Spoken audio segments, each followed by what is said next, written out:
नमस्कार, स्वागत है आपका। मैं हूं आपके साथ सुमित शर्मा। उज्जैन से बड़ी खबर, जहां पर कार में लाश मिलने से सनसनी फैल गई। शहर के नरसिंह मंदिर के पास कार मिली, जहां पर इस कार में लाश मिली है। लाश की शिनाख्त होना बाकी है। कार में गुजरात का नंबर है। कार गुजरात के नंबर की बताई जा रही है। उज्जैन से बड़ी खबर आपको बता रहे हैं, जहां पर एक कार में लाश मिलने से सनसनी फैल गई। शहर के नरसिंह मंदिर के पास ये कार मिली है, जिसमें लाश मिली थी। शव की शिनाख्त नहीं हो पाई है और कार में नंबर प्लेट पर गुजरात का नंबर है। तो जो कार है वो गुजरात की बताई जा रही है, क्योंकि कार की नंबर प्लेट पर गुजरात का नंबर डला हुआ है। उज्जैन में कार में लाश मिलने से सनसनी फैल गई। पुलिस जांच में जुटी हुई है। शहर के नरसिंह मंदिर के पास कार मिली थी।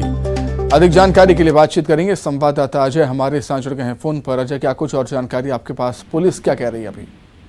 ये देखिए, लोगों की सूचना से पुलिस को पता चला कि जो नरसिंह मंदिर है इसके पास में जो है एक कार के अंदर एक डेड बॉडी है। उसको जब पुलिस मौके पर पहुंची और कार का कांच खोलने के बाद और गेट खोलने के बाद डेड बॉडी को बरामद किया है। फिलहाल पुलिस का ये कहना है कि ये गुजरात पासिंग गाड़ी है और यहाँ पर जो है पार्किंग में खड़ी हुई थी। उसी दौरान जो है डेड बॉडी यहाँ से गुजरने वाले शख्स को देखी और उन्होंने सूचना दी है। इसके बाद जो है अभी डेड बॉडी को जो है पोस्टमार्टम के लिए पहुँचा दिया गया है। अभी फिलहाल ये कह पाना स्पष्ट नहीं है कि अभी कि इसकी मौत कैसे हुई है।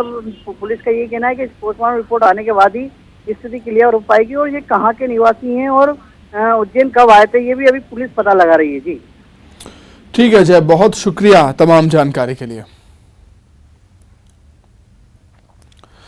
रायपुर से बड़ी खबर, राजधानी में किसानों ने बड़ा प्रदर्शन किया। भारतीय किसान संघ ने बड़ा प्रदर्शन किया है। 14 प्रमुख मांगों को लेकर किसानों का आंदोलन देखने को मिला। सिंचाई परियोजना पूरा करने की मांग है इनकी। प्रति एकड़ 20 क्विंटल धान खरीदने की मांग है। रायपुर के बूढ़ा तालाब पर किसानों ने प्रदर्शन किया है। प्रदर्शन में बड़ी संख्या में किसान शामिल हुए। अपनी 14 सूत्रीय मांगों को लेकर के भारतीय किसान संघ आंदोलन पर है। रायपुर के धरना स्थल की मैं तस्वीरें आपको दिखा रहा हूं कि किस तरह से प्रदेश भर के जो किसान हैं वो यहां पर पहुंचे हैं और भारतीय किसान संघों की मांगे क्या हैं, किन मांगों को लेकर के वो रायपुर पहुंचे। धरना स्थल में ये प्रदर्शन चल रहा है, ये जानते हैं यहाँ पर किसान नेता जो हैं वो तमाम बैठे हुए हैं। प्रदर्शन आखिर क्यों? छत्तीसगढ़ सरकार तो दावा करी कि भैया समर्थन मूल्य हम दे रहे हैं, ऋण माफी हो गई है, तो ये प्रदर्शन क्यों है? भारतीय किसान संघ 14 सूत्री मांगों को लेकर प्रदेशव्यापी धरना प्रदर्शन कर रहे हैं। उसमें जो प्रमुख मांगे हैं, पिछले जो 2 साल का बोनस कांग्रेस सरकार द्वारा देने का जो वादा किया गया था वो अभी तक के पिछले 4 साल बीत गए हैं। अंतिम फिर चुनाव वर्ष आने वाले, लेकिन अपना वादा पूरा नहीं किया है। इसी धान की खरीदी जो है दूसरे प्रदेशों में 30 से 35 कुंटल तक के लिए, लेकिन यहाँ केवल 15 कुंटल है। तो वो 15 कुंटल को हम लोग प्रदेश व्यापी 20 कुंटल लेने के लिए आ गए। अच्छा, 15 कुंटल से क्वांटिटी बढ़ाई जाए, इसके बाद इसके 15 कुंटल से क्वांटिटी बढ़ाने की बात चल रही है, 20 कुंटल की चल रही है। इसके बाद अब तो ये तो चुनावी साल है, तब ऐसे में क्या कुछ ऐसा है कि परसों घोषणा बजट सत्र है, तो हम चाहते हैं कि सरकार ने जो वादे किए हैं वो इस बजट सत्र में ले, क्योंकि ये आखिरी बजट है सरकार का। तो इस बजट में सारी मांगे उन्होंने पूरी करनी चाहिए।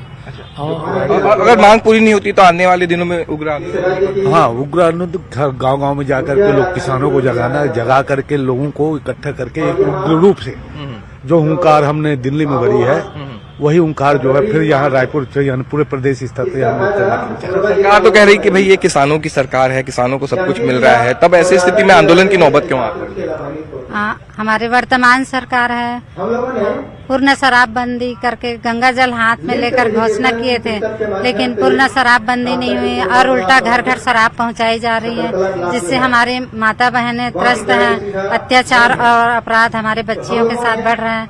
इसका हम पुरजोर विरोध करते हैं। हमारी बहनें आगे और उग्र आंदोलन करेगी अगर ये पूर्ण शराबबंदी नहीं हुई तो। बिल्कुल, किसान संघ का ये पूरा प्रदर्शन रायपुर में चल रहा है। फिलहाल ये 1 दिवसीय सांकेतिक प्रदर्शन है और इनका ये कहना है कि अगर मांगे पूरी नहीं होती तो आने वाले दिनों में उग्र आंदोलन भी होगा, जिसमें किसानों की मांगे तो शामिल है ही साथ शराबबंदी जैसी मांगे भी जुड़ी हुई है। कैमरा पर्सन इमरान कुरैशी के साथ देवव्रत भगत, न्यूज़ 18 रायपुर। अनुकंपा नियुक्ति को लेकर 20 अक्टूबर से धरने पर बैठी महिलाओं का सब्र का बांध टूट गया। अनुकंपा नियुक्ति की मांग को लेकर धरने पर बैठी महिलाओं ने आज मुंडन कराया। मुंडन कराकर महिलाओं ने विरोध किया है। पंचायत शिक्षक की विधवा महिला अनुकंपा नियुक्ति की मांग को लेकर 20 अक्टूबर से रायपुर के बूढ़ा तालाब पर धरना दे रही है। बहुत बड़ा दुख का विषय, छत्तीसगढ़ शासन के लिए शर्म की बात है कि आज उनकी जो बहू बेटी है यहाँ पर सड़क पर बैठ के अपने अधिकार के लिए, अनुकंपा नियुक्ति के लिए आज मुंडन करा रही है।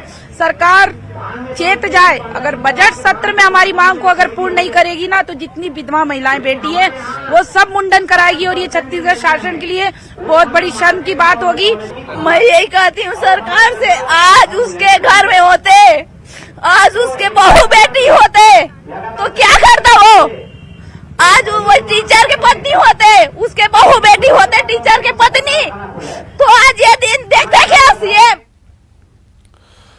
भोपाल से खबर है, पेपरलेस बजट का विपक्ष विरोध करेगा। नेता प्रतिपक्ष डॉक्टर गोविंद सिंह ने बयान दिया है, डिजिटल बजट पेश करना तानाशाही है। नेता प्रतिपक्ष का यह कहना, मध्य प्रदेश में अधिकांश SC/ST वर्ग के लोग हैं, उन्हें डिजिटाइजेशन की जानकारी नहीं है।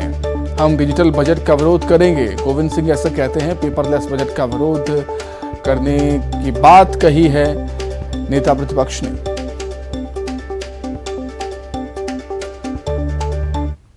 अध्यक्ष महोदय से अनुरोध करूंगा कि मध्य प्रदेश में अधिकांश अनुसूचित जाति, जनजाति, गरीब, पिछड़े तबके के लोग हैं। अभी इनको पूरा डिजिटल और ये बजट की हमें पूरी जानकारी नहीं है।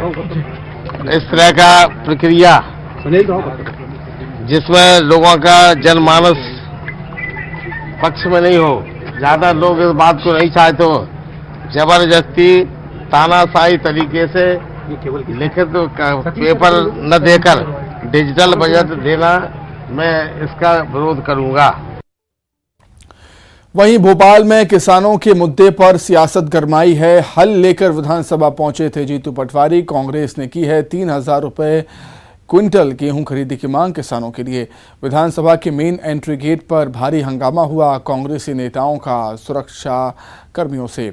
कांग्रेस विधायकों और पुलिस के बीच बहस हुई है। कांग्रेस नेता जीतू पटवारी हल लेकर विधानसभा पहुंच गए थे। हॉल में जाना चाहते थे, लेकिन सुरक्षा कर्मियों ने हॉल में हल ले जाने से उन्हें रोक दिया।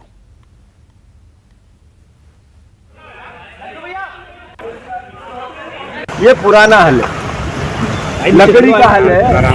18 साल पहले उन्होंने कहा कि मैं किसानों की आय दुगनी कर दूंगा।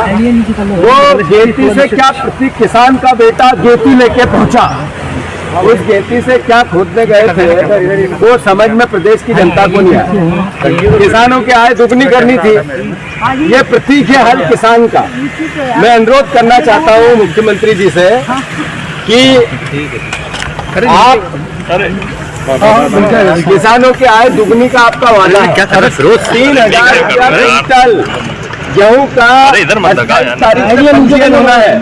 3000 रुपया क्विंटल गेहूं की मांग है हमारी किसानों की, मध्य प्रदेश के आम किसान। ग्वालियर से बड़ी खबर, विधानसभा चुनाव से पहले कांग्रेस को बड़ा झटका लगा है। पूर्व विधायक बलवीर दंडोतिया कांग्रेस छोड़कर बहुजन समाज पार्टी में शामिल हुए हैं। प्रदेश अध्यक्ष रमाकांत पिप्पल ने उनको शामिल करवाया है। पूर्व विधायक बलवीर दंडोतिया ने BSP ज्वाइन कर ली है। जी हां, साल 2013 में दिमनी विधानसभा से विधायक थे। तो चुनाव से पहले कांग्रेस को एक और बड़ा झटका विधानसभा चुनाव से पहले। जी हां, पूर्व विधायक बलवीर दंडोतिया ने कांग्रेस छोड़कर BSP ज्वाइन कर दी है। बहुजन समाज पार्टी प्रदेश अध्यक्ष रमाकांत पिप्पल ने इनको BSP में शामिल कराया। पूर्व विधायक बलवीर दंडोतिया ने BSP ज्वाइन कर दी है। साल 2013 में दिमनी विधानसभा से ये विधायक थे। तो बलवीर दंडोतिया अब BSP में शामिल हो चुके हैं कांग्रेस छोड़कर। एक बड़ा झटका कांग्रेस को विधानसभा चुनाव से पहले।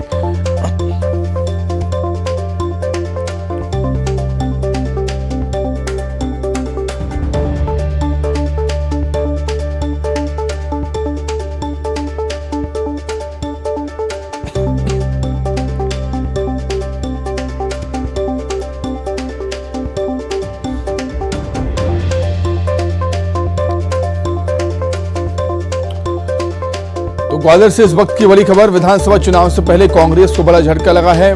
पूर्व विधायक बलवीर दंडोतिया हमारे साथ तो अधिक चर्चा के लिए हमारे साथ खुद बलवीर दंडोतिया जी जुड़ गए हैं फोन लाइन पर। बलवीर जी, बहुत स्वागत करता हूं आपका न्यूज 18 मध्य प्रदेश छत्तीसगढ़ में। कांग्रेस छोड़ने का रीजन, वजह जानना चाहूंगा सर आपसे जी। अरे पूरा जीवन मेरा बहुजन समाज पार्टी में हो गया जी। वजह यही है कि वहाँ मेरी बनी नहीं, वहाँ ताना चुगलाई पूरी पार्टी में चुगलखोर बहुत ज्यादा है जी। तो चुगलखोरों की वजह से मैंने पार्टी छोड़ी है। मेरा परिवार है बहुजन समाज पार्टी में, 25 साल बहुजन समाज पार्टी में रहा, वहीं से विधायक रहा जी। और मेरा उनसे भाईचारा है सबसे जी। तो मैं सभी अपने मुरैना में उनने कई सब कार्यकर्ताओं का मन था, मेरा ही मन था, मैंने 2 चुनाव और लड़ूंगा तो इसलिए मैं आया और मेरा बढ़िया मैंने मेरा स्वागत किया और मैंने भी बहुजन समाज पार्टी का स्वागत किया। बहुजन समाज पार्टी से दिल्ली से चुनाव लड़ूंगा तो कार्यकर्ता, हाँ, और मैं प्रदेश में भी घूमूंगा और बहुजन समाज पार्टी प्रदेश में घूमूंगा। सब ब्राह्मण जो मेरी बात मानेंगे, मैं प्रदेश अध्यक्ष था ब्राह्मण समाज का, तो मैं जो ब्राह्मण मेरी बात मानेगा कहेगा मुझे वो नेता मानती है तो बहुजन समाज पार्टी में काम करो, बहुजन समाज पार्टी को वोट दो। ये पार्टी गरीब पार्टी समझना, क्यों सरकार कभी बनी नहीं है जी। तो हाँ, सम्मान गरीबी कर सकता है बहुजन ब्राह्मणों का। और ब्राह्मणों के विरोध में जैसे कांग्रेस में कई नेता हैं और कई चुगल हैं, उसमें इतनी चुगलाई चलती है तो मेरी उनसे बनी नहीं। मैं कमलनाथ जी से मिले कर आया, मैं चुनाव लड़ूंगा जी। उनने कही थी, मैं खुल के उनसे कह के आया मैं चुनाव लड़ूंगा, मुझे तो बोली। तो बलवीर जी, कमलनाथ जी को आपने इस बारे में इंफॉर्मेशन दी है, जानकारी दी है, उनका क्या कुछ कहना था सर, जानना चाहूंगा मैं, अगर आप बताना चाहें तो। देखिए, पूर्व विधायक जी चले गए हैं क्योंकि अंदर बहुजन समाज पार्टी की एक बैठक हो रही है और यही वजह कि आज यहाँ सदस्यता लेने के तत्काल बाद जो है वो बैठक में शामिल हुए हैं। और जिस तरह से उन्होंने कहा है कि कांग्रेस में उनके साथ न्याय नहीं हुआ और यही वजह है कि उस पार्टी को छोड़कर वो वापस बीएसपी में आए। आपको बता दें कि 2013 से 2018 तक विधायक रहे थे दिल्ली से भारतीय बहुजन समाज पार्टी के टिकट पर ही चुनाव जीते थे 2013 में। उसके बाद लोकसभा चुनाव भी इन्होंने 2009 में लड़ा था। 2018 में ये कांग्रेस में गए थे और उसके बाद जो है लगभग 2.5-3 साल के अरसे के बाद वापसी इनकी यहाँ बहुजन समाज पार्टी में हुई है। बिल्कुल सुशील, और कई गंभीर आरोप भी, कई बड़े संगीन आरोप लगाए हैं बलवीर जी ने कांग्रेस पर इस समय।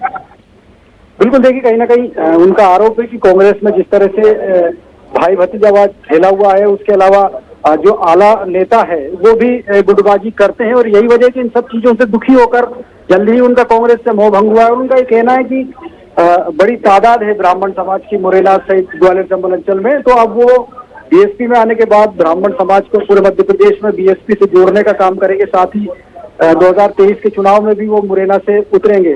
तो तैयारी पूरी है उनकी और दावा भी है कि वो बहुजन समाज पार्टी के ही मूल कार्यकर्ता थे। करीब 20-25 साल का अरसा उन्होंने निकाला है और उसी पार्टी में जो है गरीबों की सेवा के लिए और सभी लोगों को जोड़ने के लिए वो वापस बहुजन समाज पार्टी में शामिल हुए हैं। बिल्कुल सुशील, बलवीर दंडोतिया के कांग्रेस छोड़कर बीएसपी में जाने से कांग्रेस को कितना बड़ा झटका है, उस एरिया में, उस क्षेत्र में कांग्रेस को कितना बड़ा नुकसान हो सकता है आने वाले विधानसभा चुनाव में, सुशील जानना चाहूंगा आपसे। बिल्कुल सही बात। देखिए, दिल्ली से चूंकि ये विधायक भी रहे हैं 2013 से 2018 तक और बहुजन समाज पार्टी के टिकट पर ही चुनाव जीते थे, तो इसमें समझा जा सकता है कि ब्राह्मण मतदाताओं ने उस समय इनका कितना सपोर्ट किया होगा। तो कहीं ना कहीं अब चूंकि वापस इनकी बहुजन समाज पार्टी में वापसी हुई है तो अब ये भी निश्चित है कि एक ब्राह्मण चेहरा है, पूर्व विधायक भी रहे हैं, इसके अलावा लोकसभा का चुनाव भी लड़े हैं वो 2009 में, तो कहीं ना कहीं फर्क तो पड़ेगा इनके आने से। कांग्रेस को भी एक झटका लगा है, उसके अलावा बीजेपी के लिए भी एक चुनौती रहेगी क्योंकि जाना पहचाना चेहरा है, कार्यकर्ता है और बहुजन समाज पार्टी भी चूंकि ग्वालियर चंबल अंचल में अच्छा दबदबा रखती है तो कहीं ना कहीं इनका प्रभाव जरूर होगा। अब इस प्रभाव को रोकने के लिए कांग्रेस किस तरह के कदम उठाती है, बीजेपी की क्या रणनीति होती है, लेकिन कहीं ना कहीं अब दिल्ली सीट पर भी जो अगर देखें तो एक दमदार उम्मीदवार बहुजन समाज पार्टी के पाले में आ गया है। ठीक है सुशील, आने वाला वक्त ही बताएगा कि कितना नुकसान कांग्रेस को होता है बलवीर दंडोतिया के बीएसपी में जाने से, बीएसपी को कितना फायदा होता है ये तो आने वाला समय बताएगा। बहुत शुक्रिया सुशील जुड़ने के लिए, तमाम बातचीत के लिए। आगे बढ़ेंगे। कोरबा में मां की ममता का एक अलग नजारा देखने को मिला, जहां एक मां अपनी बेटी को जंगली सूरों के आतंक से बचाने के लिए सुअर से भिड़ गई। फिर क्या हुआ, रिपोर्ट में देखें। कोरबा में सुअरों का आतंक, मां की ममता ने कर दी अपनी जिंदगी कुर्बान।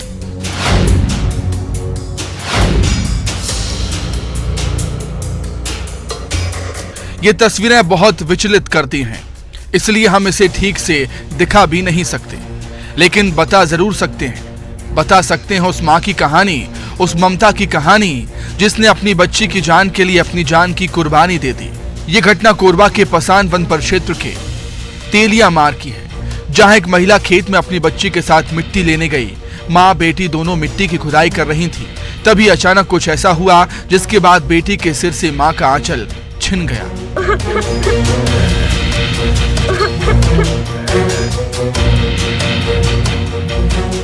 इस महिला को पता नहीं था कि अगले ही पल मौत का मंजर है। सामने से आ रही जंगली सूरों की झुंड इनकी मौत की वजह है।